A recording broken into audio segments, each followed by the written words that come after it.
So this morning I thought we'd go over a detailed graphic and statistical analysis of unsealed manuscripts concerning the textual variants of the long ending in Mark and the passage that talks about Father, forgive them, for they know not what they do. Right? Yeah, that's not going to happen. Yeah, asleep in 5 minutes. Okay, so today is, as Hendrik pigeonholed me last week, we're going to do a trivia. And since we are a dead center of, are we dead center? Well, we're right around the middle of Passover week, right? So last week we did the Easter trivia. And where is the place on the planet that consumes the most Easter eggs? It was Poland. Yes. Since we went over Easter last year, and I thought about doing Easter again to see how much you learned last time, but I thought we'd go over instead. What? Who? We're going to go over Passover.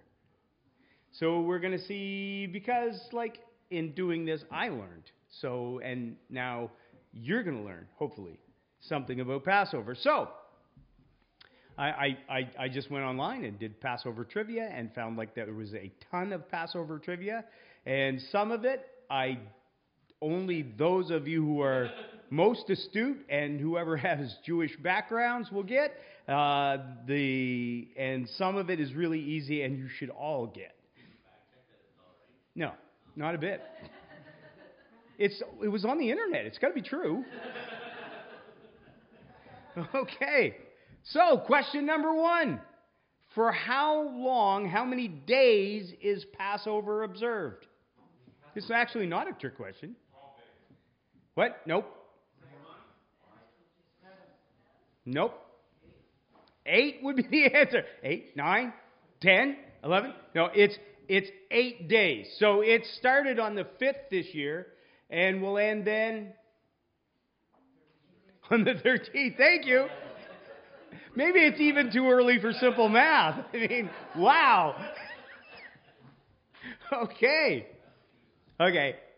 Hopefully you'll get this one. Okay. What did the Hebrews put on the doorposts to prevent the deaths of their firstborn sons? Yeah, you got to be more specific.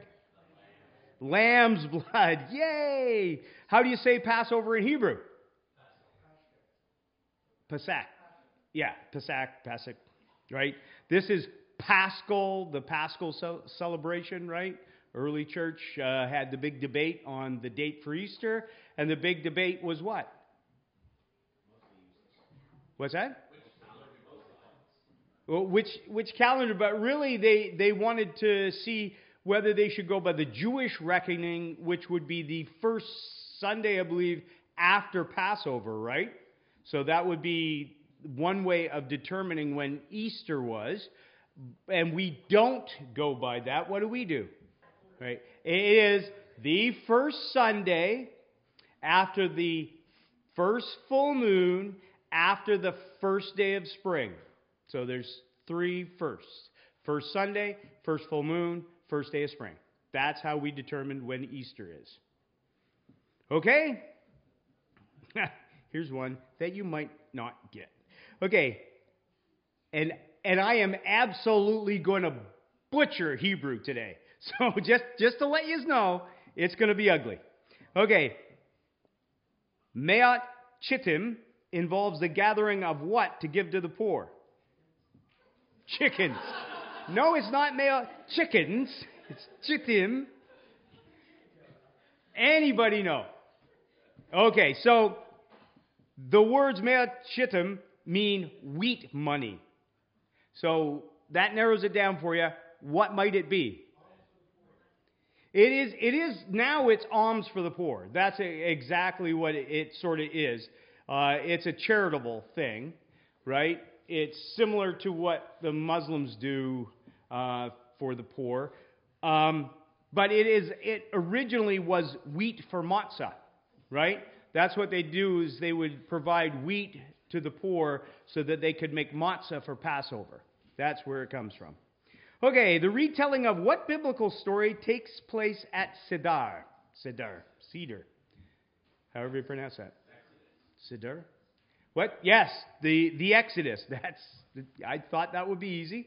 Okay, so the final days of Passover celebrates what?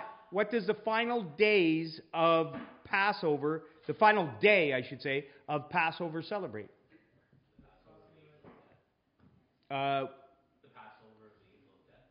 Nope. The Exodus, yes, that's part of it, but the Exodus would encompass the entire story of slavery, plagues, and a little bit. What does this specifically talk about? It's not the crossing, actually, but you're close. It is the arrival and parting, but not the crossing, which is kind of odd, but it's true. It goes arrival and crossing. Okay, the retelling of the Exodus is called what? Yeah, no, it's actually Megid. Nice try. All people must observe what tradition on Passover? This one threw me. They do eat meat because it was lamb. Oh, they don't eat leaven. They do eat wheat. They don't eat leaven. And it has to do with that. But I thought it would be the eating of the lamb. But I was wrong, obviously, because that's why I'm saying this. It's the eating of matzah. The eating, every Jewish person that celebrates Passover has to eat matzah. Okay, Moses led the Hebrews to which promised land? Canaan. Good. Okay. Leavened foods are called what? Yeah, see, I give an easy one, and I don't because it's all this. But an easy one and now a hard one. Leavened foods are called what? Unclean, that's right. Non-kosher. Tasty. Leavened foods are called shemets. Okay, and the last Sabbath before Passover is called what? You're not going to get this either, so I'll just tell you. It's called Shabbat Hagadol. Okay. What's that? Good job. Okay, this should be an easy one. See? Hard, easy. For whom is a seat typically saved at a Siddur? I don't think I'm pronouncing that right. Seder. That's it. Thank you. Because I don't know why I forgot that, because I was going Darth Seder when I was thinking about this. That's sad too, isn't it? So yes, Darth Seder. Okay, so anyways, and then I forgot. Okay, for whom is a seat typically saved? No, the high priest didn't usually come to your Seder. And she would be right. Elijah is exactly the answer. A seat is saved for Elijah. If he does, that's the end times. Okay, who is the most important figure in Passover history? This is a trick question. You want to say Moses? Well, then go right ahead. Moses, good. Moses is the answer, but he's not, right? Because obviously Jesus is the answer. Because this is Sunday school and the answer to everything is Jesus, right? So, Jesus. Okay, Passover takes place on what date in the Hebrew calendar? What's that? No.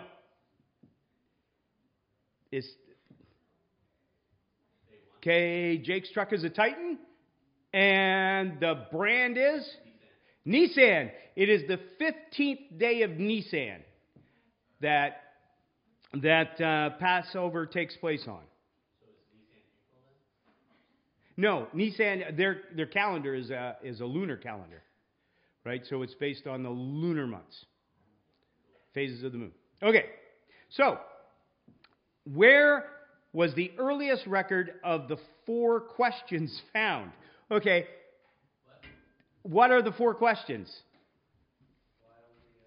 Why? Thank you, Hendrik. That's right. The 4 major questions are, where did we come from? No, that is not it. Okay, so let me get this. There we go. Okay, so these are the 4 questions that are asked at every Seder that you should know. Okay, so why is this night different from all other nights? Right? And on all other nights, we eat either bread or matzah. Why on this night do we eat only matzah? On all other nights, we eat herbs of any kind. Why on this night do we only eat bitter herbs? On all other nights, we do not even dip our herbs once. Why on this night do we dip them twice? Double dippers. Yeah, crazy, huh? Okay, so those are the 4 questions, and we're not going to go into the 4 answers because I think they're part of the other one. So, where were we? We were on right there. Where was the earliest record of these 4 questions found? What's that? That is an extra biblical writing, she said, and she is absolutely right. What is the major writings for the Jewish people outside of the Scriptures? What's that? No. The Talmud. Right. It's from the Talmud. Okay. If you can't celebrate Passover, when is the second Passover in the Hebrew calendar? And you're probably not going to get this either. It's the 14th of Iyar. So, where do we find that? What's that? In the Old Testament. That's right. So there was a stipulation in the Old Testament in Exodus that if you couldn't make it to the Passover because of sickness or travel, then there was a second Passover that was held so that you could participate in the Passover. Okay.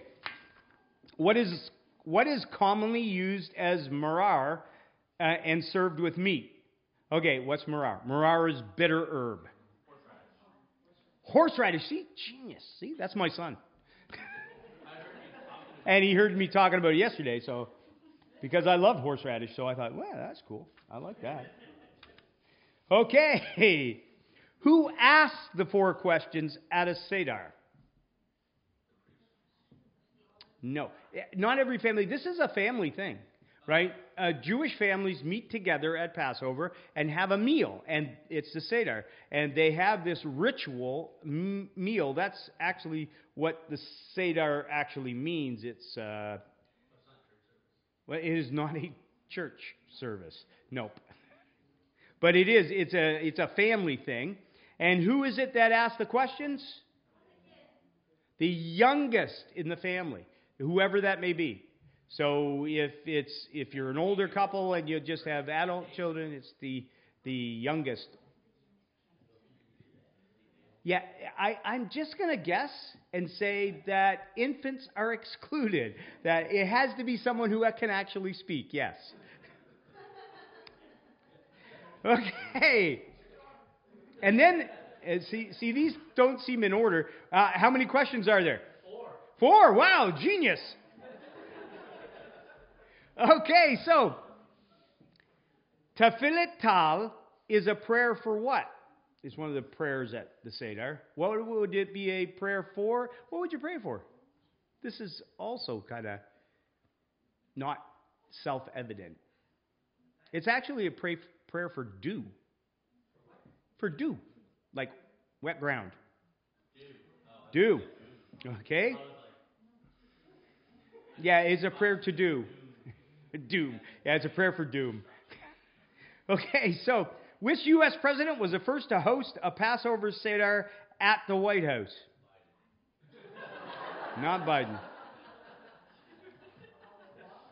I want to say something about forgetting when Passover was, but I don't. Yeah, that wouldn't be nice. So, which president do you think? Obama. Yeah. It was Obama, Barack Obama. Okay, bitter herbs on a Seder plate represent what? Oh, this should be an easy one, especially for you people who listen to The Voice all the time. What's that? Nope. Bitterness, Egypt, Slavery. The bitterness, the bitter herbs are to represent life as a slave. Okay, sweet apple mixture at a Passover Seder plate is called what? Cherith. How did you know that? That's really cool. Yeah, and you're absolutely right. It's Cherith. Okay, is somebody Googling? Okay. Yeah, I'm shocked that you aren't Googling.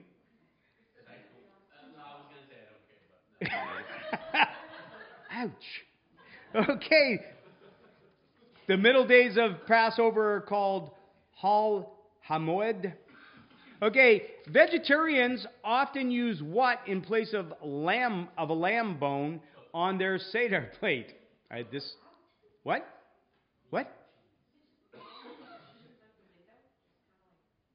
Okay, let me tell you. Judaism has a huge spectrum of observance, right? From ultra-Orthodox right to atheistic, right? So there is just a massive spectrum of people who celebrate Passover in the Jewish religion.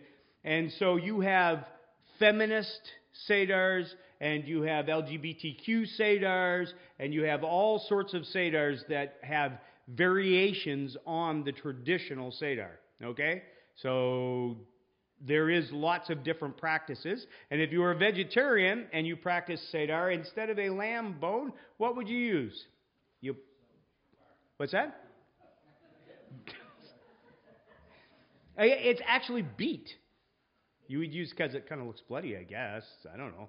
But yeah, you use beet. Okay, a sandwich made of matzah, maror, and cherosette is called a what? What's that? It's called a sandwich. No. Gross. I'm not a big fan of matzah. I gotta confess. But it is called Hillel sandwich. What does Hillel mean? I downloaded that because I didn't know what it meant.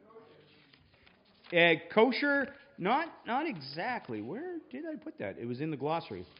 Because I had to get a glossary for this stuff because I didn't know what it meant. Okay, it is, the Hallel actually is Jewish liturgical designation for Psalm 113 and 118 as read in synagogues on festival occasions. So it's just the sandwich is kind of loosely related to that, I guess. Okay, how many ceremonial hand washings are there at the Seder? Wrong. Okay, keep going. It's between 1 and 3. Yay, there's 2. That narrowed it down a little bit.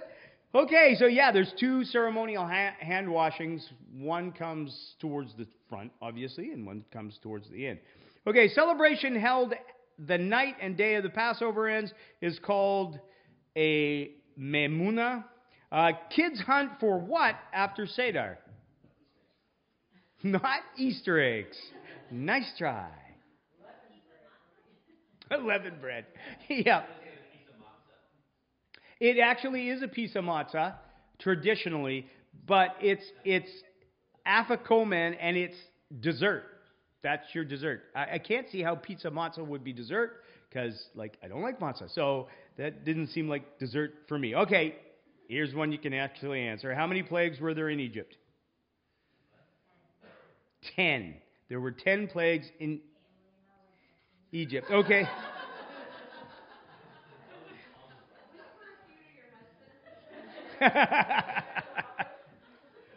Okay. We're going to skip the LGBTQ one. One animal's got sick during the Egyptian plagues. I don't think they got sick. They did die, but they could have been heart attacks. They could have. Probably a lot of them died of unnatural causes. Okay, cattle was the answer. Okay, what is customarily said, and not at all Sedars, but what is customarily said at the end of Seder? Next year in Jerusalem. That's right. Okay, here's one. This one actually isn't as hard as you would think. It is in 1970, Arthur Waskow introduced a Freedom Seder in honor of whom? What's that? The hippies. Nope, not the hippies. Martin Luther King Jr. Right. Okay, here's a good one. What were the names of Moses' birth parents? What's that? Yep. Yeah, I'll just go with your pronunciation. Yes. And what was the dad's name, I think it was? Because I think that's the mom's name, right? So it does start with an A. It's actually, there's a missile named after this. Amram. What's that? Yeah, sure. Okay.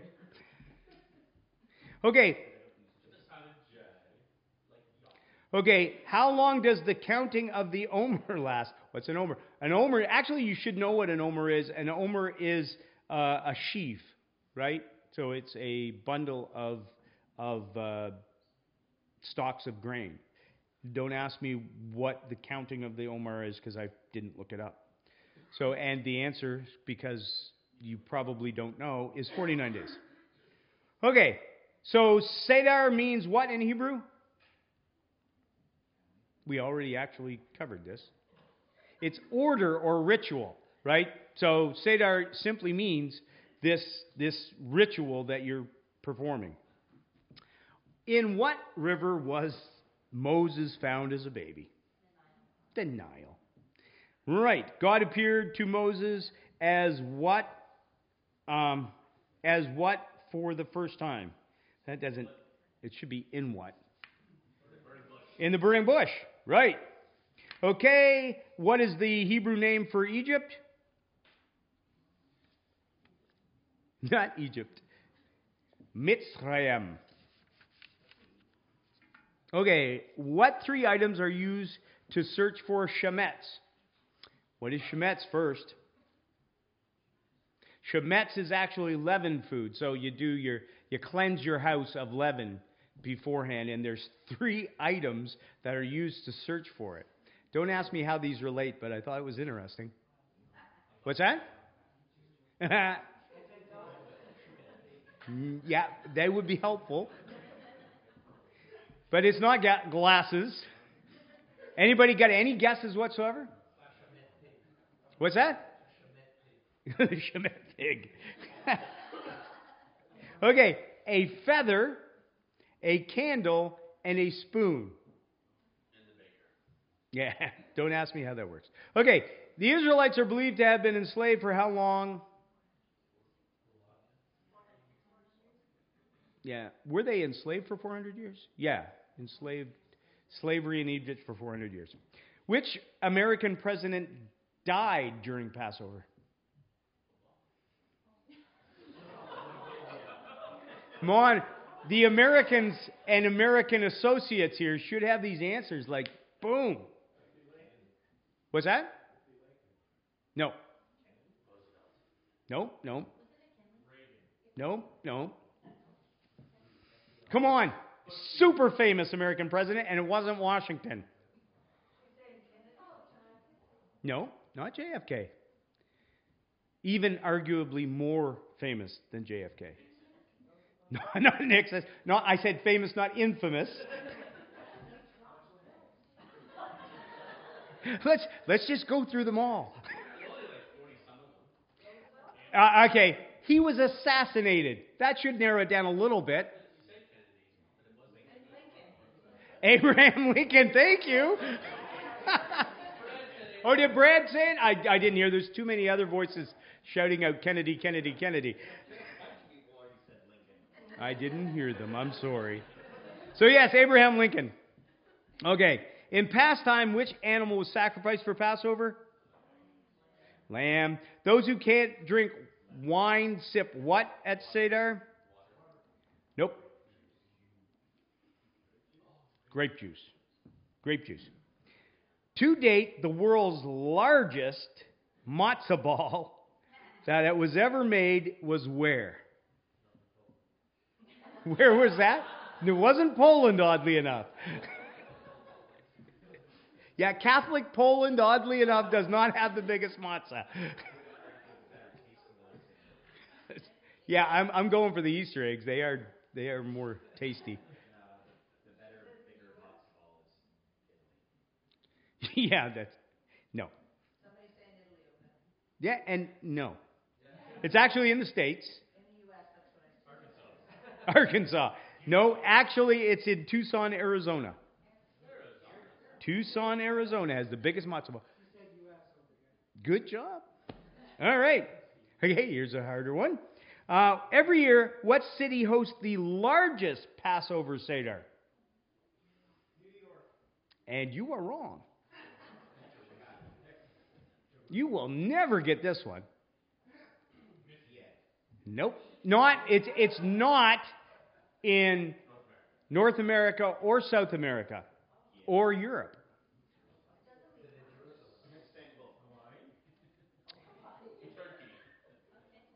It until recently had what were they called? The Doomsday Doors or something? No, that's right. The Doomsday Doors were in Timbuktu, weren't they? Yeah, no, it's not that. Sorry, that was my bad. I was leading you in a different direction. It's in Kathmandu. Kathmandu. Kathmandu, nothing. Okay, so how many glasses of wine are drunk at the Seder per adult?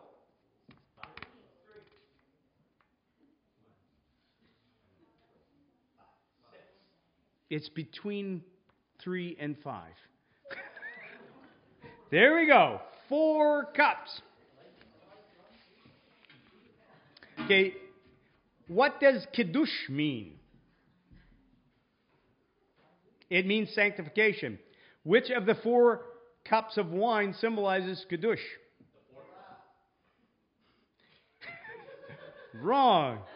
It is the first, actually. Okay, what's that? Did you say the first? So Elizabeth wins a point. There is no reward for this, so.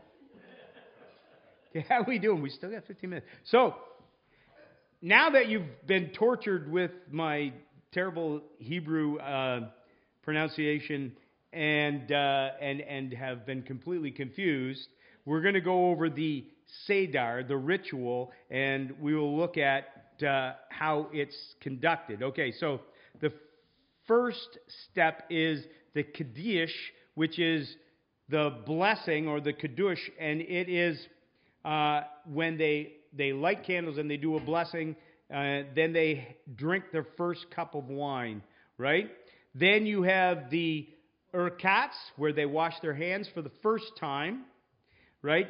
And then it is the Karpas, and I know I'm butchering this pronunciation, and this is the dipping of a vegetable, and it's often, if I remember correctly,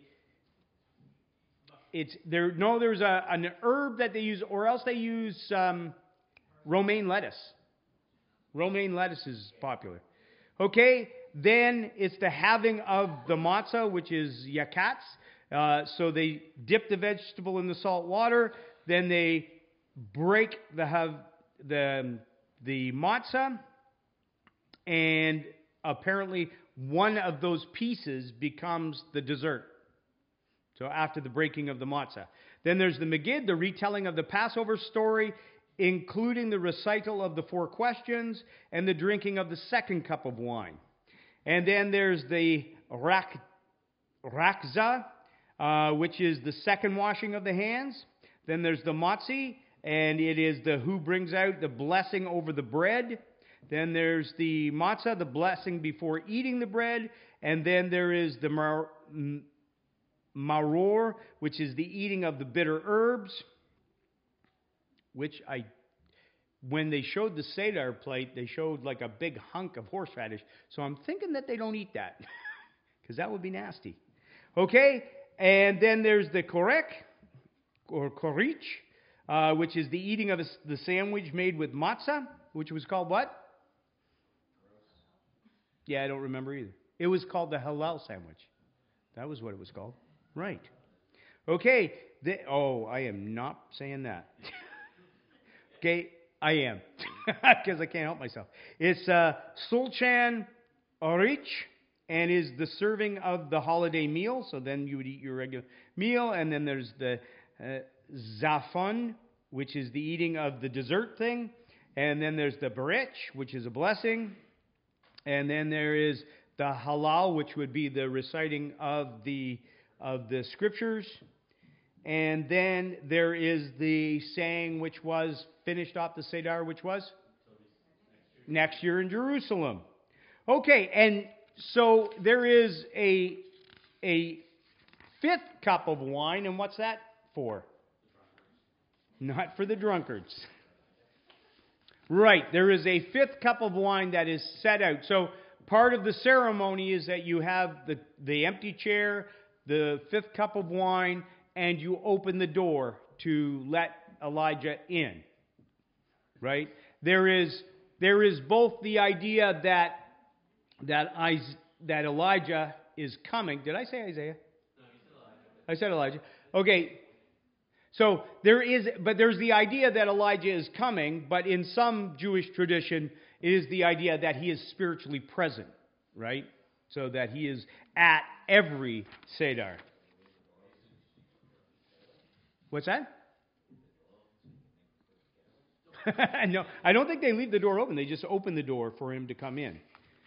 Okay, and so we understand. Okay, and so we understand that on the Seder plate there is obviously the lamb, which is the lamb that was slain and the blood put on the doorpost. There are the bitter herbs representing the bitterness of slavery. There is the salt water, which represents the tears. And there is the fruity paste, which represent what? Nope. You know what this means. If there's a fruity paste on there, it's actually to represent the mortar that they used for the bricks that they made in Egypt. Okay, the 4 cups. So we're going to go over that because that will take us pretty much to the end. Okay, so the first cup is I will take you out, which sounds like a threat. I will take you out. Okay, the line which this cup embodies, I will take you out from their burdens, is not a physical redemption, but a mental one, which is made clear from the other stages of redemption. Their servitude ends 6 months before they left. So 6 months before the Israelites left, their servitude ended, but their mindset needed to be changed from being enslaved to believing that they would soon be a free people with personal responsibility. So that is the first cup of wine. Is that. The second cup of wine is I will rescue you. And the second cup is a reminder of the physical freedom from bondage that occurred at the Exodus from Egypt. I will rescue you from their labor. Corresponds to literally being removed from the service in the land, as it would not be enough to be a free people stuck in Egypt.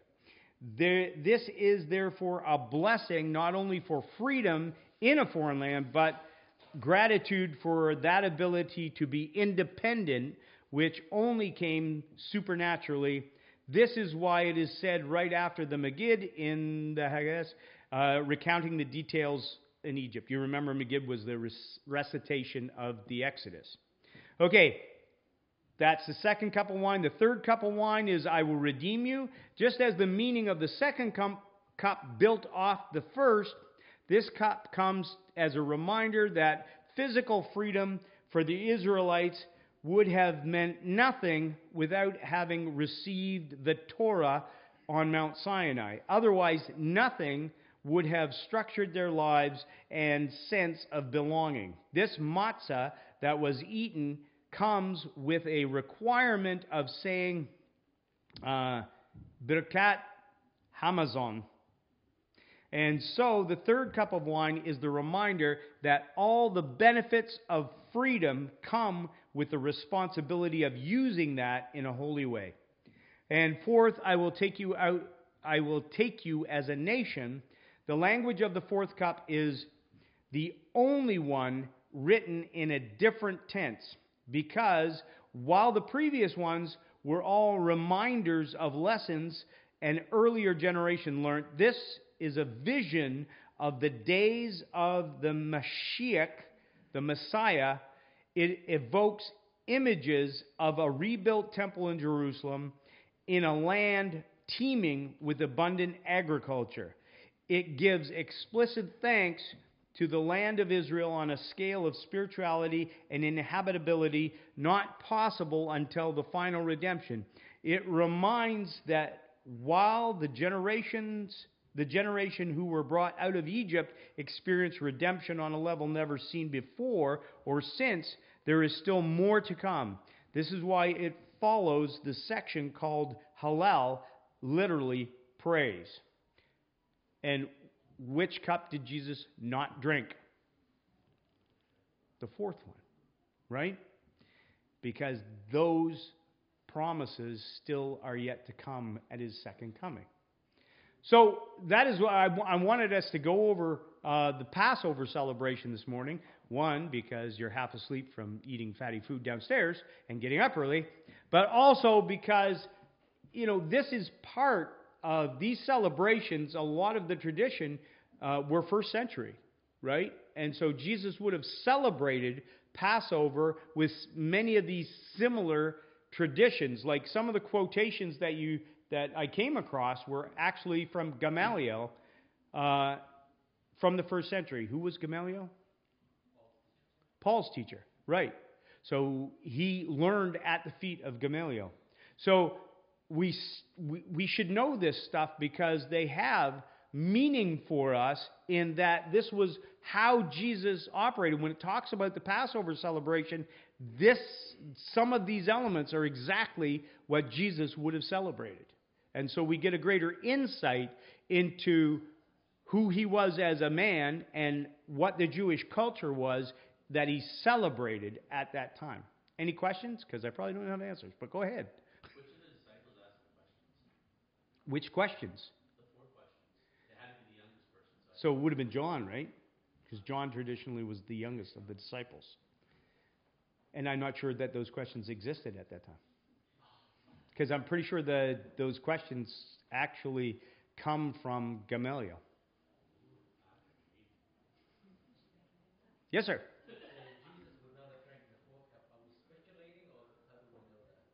I think it's speculation. I think there's pretty good evidence from the Gospels that it shows that he drank 3 cups, but not 4.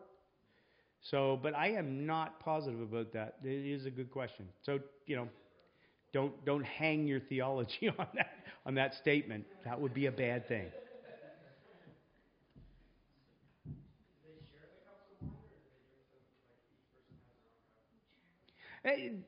I see the indication from the Gospels that they shared the wine. But obviously, in this tradition, everybody gets their separate cup of wine. So all adults, that is, get a separate cup of wine. What's that?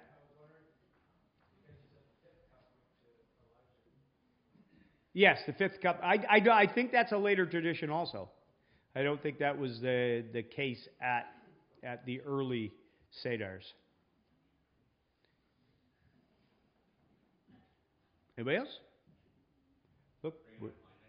What's that? Are we going to bring in bottles of wine next year? Everybody have their own bottle of wine? I don't think so. We don't even use wine for our communion. But we did use matzah one year, and it was stale, and it was disgusting. Just saying. I don't know. I don't know what good matzah tastes like. So, because that wasn't good matzah. So, has anybody else had matzah? Yeah? What do you think? You don't remember. I mean, it can't be any worse than those little wafers in those little prepackaged communion cups. Because the styrofoam is pretty disgusting in itself. So, but we are done if nobody's got any more questions. Happy Easter.